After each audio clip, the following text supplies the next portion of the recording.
Mayor of County Donegal, Councillor Frank McBrearty, Your Excellency Ambassador Dashon, my colleagues Minister Joan Burton and Denny McGinley, Senators Jimmy Hart and Avril Power, Councillors, Director Joe Mulholland, Chairman Michael, ladies and gentlemen. What a great evening to be in Donegal.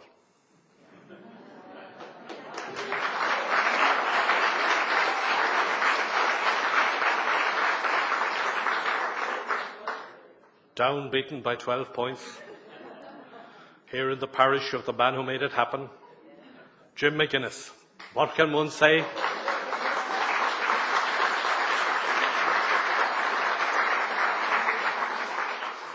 There's a man who reformed and rebuilt the state of Donegal football.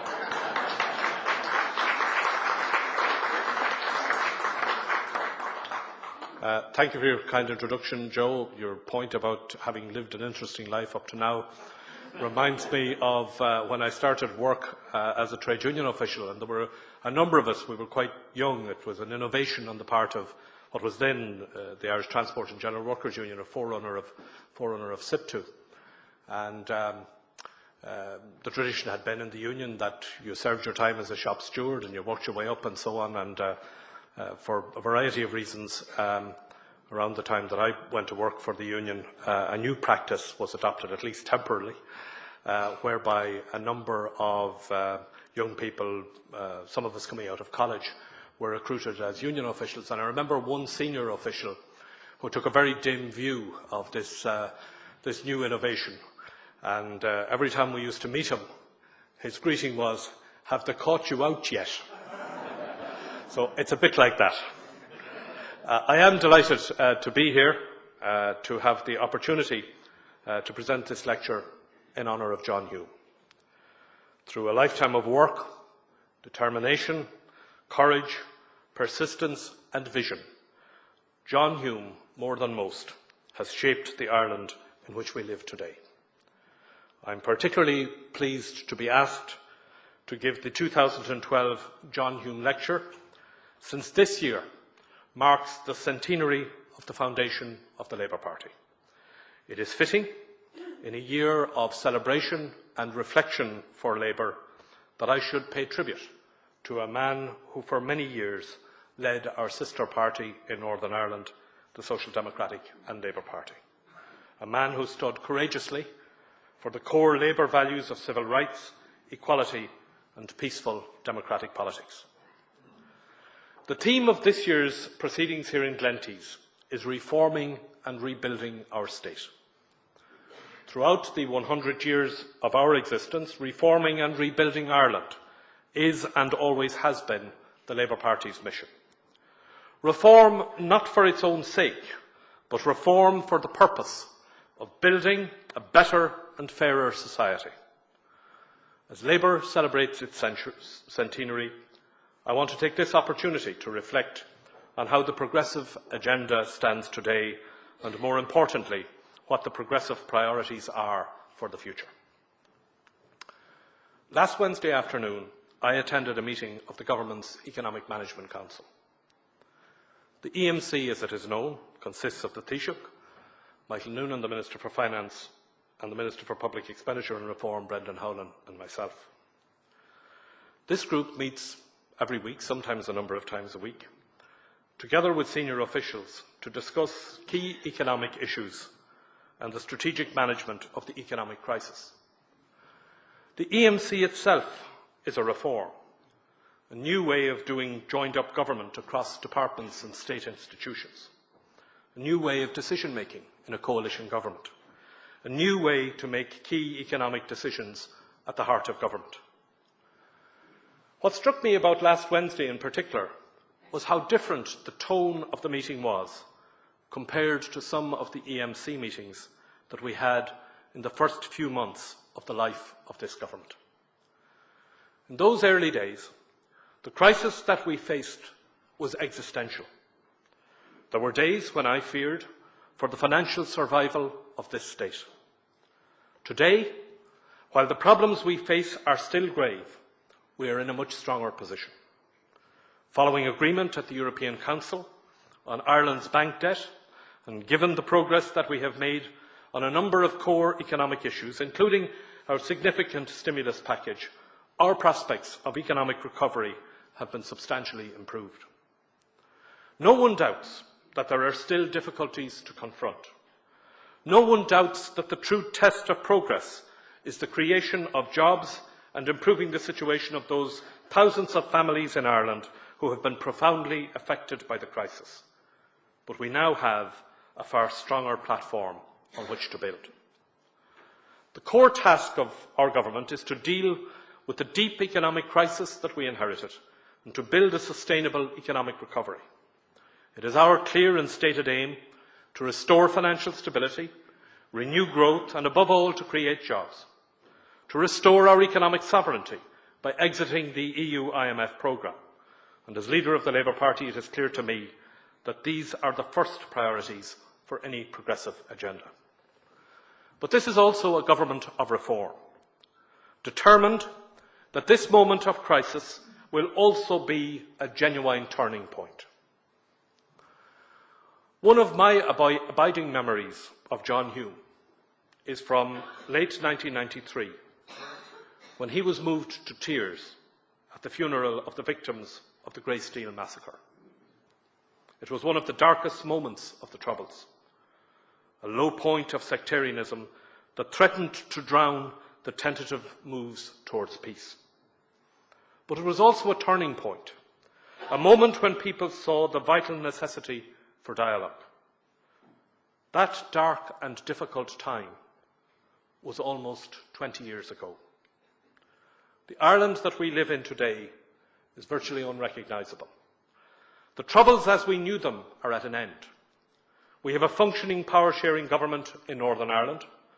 Ministers from north and south of the border meet regularly in a north-south ministerial council to discuss matters of common interest.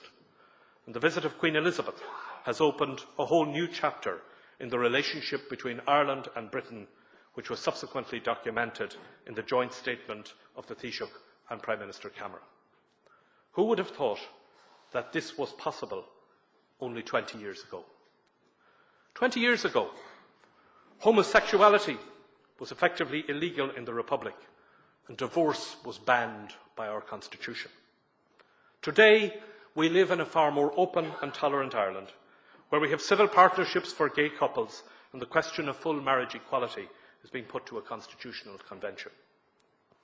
What is so striking about these examples is the contrast between looking back and looking forward. Events of 20 years ago can seem like they only happened yesterday. Looking forward 20 years into the future can seem like peering into a dim and distant haze. The future always seems further away than the past. And yet, we can see that from great moments of crisis can also come great change if we have the vision of what we want to achieve and the determination and courage to pursue it. So let us ask ourselves this question. If we are to look back on this moment in 20 years' time, what is it that we want to have achieved? Whether it be the 120th anniversary of the Labour Party or the 120th anniversary of 1916, will we be able to say that this was a reforming generation, that we made a lasting impact on the course of Irish history? The answer to that question will depend not on the specifics of any one policy or the technicalities of any one reform. It will depend on our capacity to deal both with the immediate problems of today and to address the great issues of today and tomorrow, and in some cases of yesterday too. It will depend on our capacity to recognise that reforming and rebuilding our state is not a goal in itself, but a means to building a society that better serves its people. It will depend not simply on the actions of government, but on the willingness of individuals, both to embrace and work for change. Hume's vision of an Ireland at peace, with mutual respect for and by its different traditions, could not have been achieved without the consent of the people. Neither could the massive social changes of the past 2 or 3 decades. Reforming and rebuilding this state is not therefore just an exercise in constitutional amendment or changing of laws or the remaking of institutions. These elements are of course important, but they are actions located in a changing economic and social context, and their real significance can only be appreciated or evaluated over a longer period of time. That is why we have to approach the task of reforming and rebuilding not by trying out something new in the hope that it will work 20 years from now, but to place ourselves 20 years forward and to look back to the present so that we can make the right decisions to remake the Ireland that we want to see in 20 years' time. This inevitably involves the making of political choices about the future of our society, and those choices go far beyond the institutional. Reforming and rebuilding the state cannot happen in isolation from the great changes that are taking place in the world around us. At times of crisis, it is all too easy to turn inwards, to focus on repairing what was broken at home, but failing to prepare for what is happening beyond our own horizons is like fixing the ceiling while ignoring that the house is missing a roof or that a new housing estate is being developed all around us. We can no longer think of reform and rebuilding this state as a purely domestic project. Our state does not stand in splendid isolation. We have, as a result of the Good Friday Agreement, a developing set of relationships, some of them institutional, with Northern Ireland and with Britain. We are an integrated part of a changing European Union, and we share a currency with 16 other states. We share a world where economics is global, communications are instant, and we have common concerns about peace, security, energy, environment and climate. Today, the European Union spreads from the Atlantic coast of Connemara to the Black Sea. In 20 years' time, will the EU's border stretch to the Russian steppes?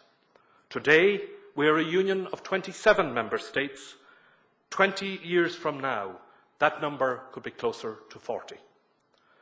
Ireland was a member state when there were only 9. How are we, as a small state, to exercise our influence and leadership in a much bigger and more populous union? Ireland's presidency of the EU at the beginning of next year will be crucial, as we are unlikely to occupy that role again for at least 14 years.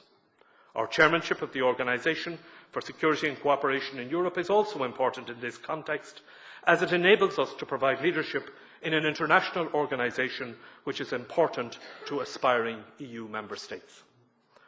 The context is not even confined to Europe. Economically, many believe that this will be the Asian century.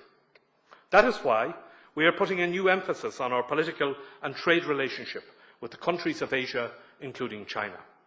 The visit to Ireland by Chinese Vice President Xi Jinping earlier this year was hugely important, as was the subsequent visit by the Taoiseach and the signing of a strategic partnership agreement between China and Ireland.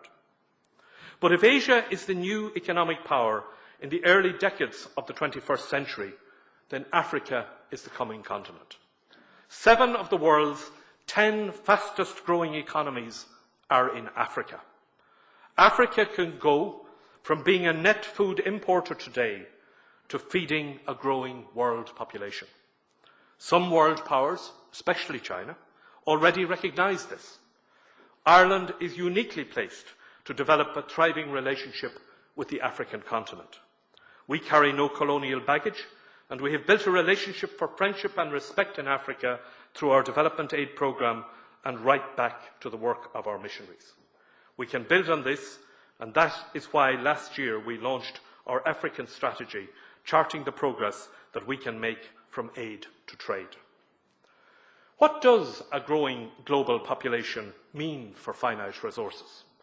Global commodity prices are rising, having fallen steadily during the 20th century.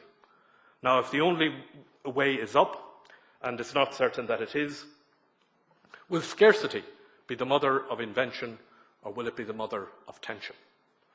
One thing is certain, will be the globalisation of the drive to reduce greenhouse gases.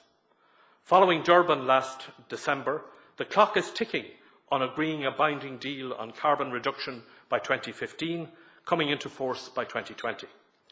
In 20 years' time, the oil race will have become its opposite. The race to decarbonise economic growth is already underway. The future rests with those countries who, like Ireland, can produce large amounts of renewable energy. 20 years from now, we will really value the fact that 90% of this country's territory is the seas and the oceans around us.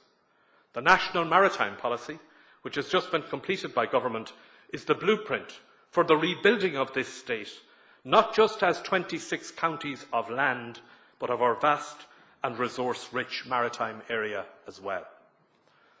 Since the Great Famine, and before it, the economy of Ireland has not, for any sustained period of time, provided a secure and sustainable living for all of the people of Ireland. On any analysis of Irish economic performance over a century or more, forced emigration stands out as our greatest failing. And yet, we should and we do have the resources, the knowledge, the skills and the capacity to build an economy here that provides good and sustainable jobs for our people. We can build an export-led, knowledge-driven economy that is connected to the main sources of global economic growth. We should never again allow ourselves to become dependent on any one sector or any one market, and certainly not on the domestic property sector. In the 21st century, Ireland must connect itself to the economic opportunities that are emerging in the East and in Africa. When we look back on this moment in 20 years' time, we should see this as a time when Ireland reassessed its position in the global trading system, when we made a long-term and strategic decision to build relationships in the new and emerging economies, including China, relationships that complement rather than replace our existing markets and relationships in Europe and North America. 3 times since the Second World War, in the 1950s, the 1980s and in the last decade, bad economic management in Ireland has led to economic stagnation. We cannot go on like this. The lessons of the crisis have to be learned, not least because it is working people who suffer most in recession through loss of jobs and lower living standards. A small open economy has to manage its public finances prudently and with a far greater eye to long-term sustainability. That is a lesson that the Nordic social democratic economies learned decades ago. In passing the European Stability Treaty, we have adopted a set of rules which will provide for better management of our affairs. We have established a Fiscal Advisory Council to cast an independent eye over forecasts and budgets. And critically, the European Union has now decided to establish a banking union so that the regulation of banking and the costs of banking failures will in future be managed on a collective European basis. This must be the moment when we break out of the cycle of economic crises, for the sake of the children who are born this year and who will be approaching college graduation 20 years from now and entering the labour market. We all know the phrase from the 1916 proclamation about the Republic cherishing all the children of the nation equally. Too often, in the recent past, those words have been a reproach to us rather than an inspiration. Too many times as a state, we have failed our children. In this too, the present crisis must be a watershed. The government is engaged in a major programme of reform of how we deliver children's services, but we must also bring about lasting change, and that is why we have chosen this time to amend our constitution to provide for the protection and rights of our children, and we intend to bring that forward in a referendum at the end of autumn. The men and women who founded the Labour Party came from thatched cottages and tenement slums. They were born into a world where the circumstances of your birth very often dictated the horizons of your life. No one can say that in the past 50 years, economic progress in Ireland has not brought social progress. Since the 1960s, the education revolution has opened up opportunity across our society. And like many others, I was a beneficiary of those changes. But we have more to do. Even today, too many of our children have their lives defined by the limitation of their family circumstances. We must ensure that the economy that we build from this crisis is one that offers greater opportunities for all our people. The changes that we are making in education, through a new national literacy strategy, and in reforming the curriculum for the junior certificate, are absolutely fundamental to that agenda. The Government is working hard to reform the system of training and welfare support to ensure that people have a wider range of skills and opportunities. Then there are the other hallmarks of a modern, progressive country, such as access to medical care based on need and not income. Ireland is something of a rarity in developed European countries in having an upfront charge of €50 or more to visit a GP. This is the first government in our state that has pledged to introduce universal health insurance. It's ambitious, it will take time, but we can do it if we take it step by step, redirecting a small fraction of the €14 billion health budget to lower that bar, incentivising people to get treated earlier by their GP and to free up more expensive hospital time. My colleague Roisin Shortall has already done enormous work in the area of primary care, and the first phase of GP care without fees for patients with some chronic illnesses is set to be introduced this year. And the recently announced stimulus package provides finance for the first phase of the primary health care centres. Of course, progress goes beyond what can be measured by income or by the number of people in third level or life expectancy. It is not just about what we achieve collectively, but also about how, as a society, we allow individuals to flourish, the freedom they enjoy to pursue their own good in their own way. Ireland today is very different from the Ireland of 20 years ago, but there is still some road to travel before we can say that ours is a republic that treats its citizens, regardless of their faith or their sexual orientation, equally. Now is the time, I believe, to build a new relationship between the churches and state in Ireland, based on mutual understanding and respect, but also on the primacy of personal freedom. For many people, when we speak of reforming and rebuilding our state, we are essentially talking about politics. If, as many people believe, politics failed us before the crisis, can we construct something better? We have to look at this issue at a number of levels. We can, as the government is doing, tighten the laws on political funding and political corruption. We can and will, through the Constitutional Convention, examine our voting system to see if we can improve on our present constitutional arrangements. But on another level, you cannot legislate for honesty, and no matter what voting system you have, the outcomes will reflect our broader political culture. That culture too is changing, not least because of the revolution that is happening in how and where we get our news, with the internet and social media making news more immediate. A growing number of people are no longer buying newspapers and are getting their news online. 20 years from now, will newspapers as we now know them exist at all? Where will people turn for reliable information and commentary? How will people be sure that the information that they are getting is accurate, or that commentary is reflective rather than reactive? Edmund Burke has been credited with being the first person to refer to the press as the fourth estate, not part of the state, but essential to it. We need a free media that will hold government and other institutions to account. We need a media that will provide for fair and balanced debate, but the only thing that we can be certain of is that the media will look radically different in 20 years' time. Our world is changing. It is far more integrated and interdependent.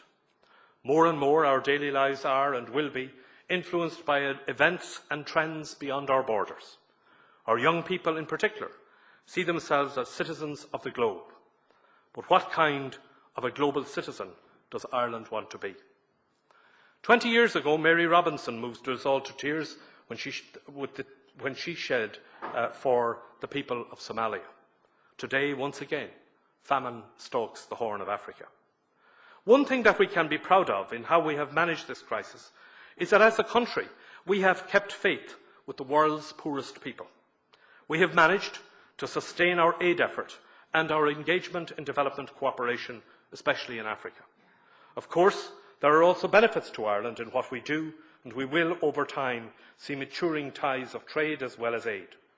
As a result of our history, we can identify with those affected by what is still one of the world's greatest ills, hunger, and nutrition is a strong focus for our aid programme.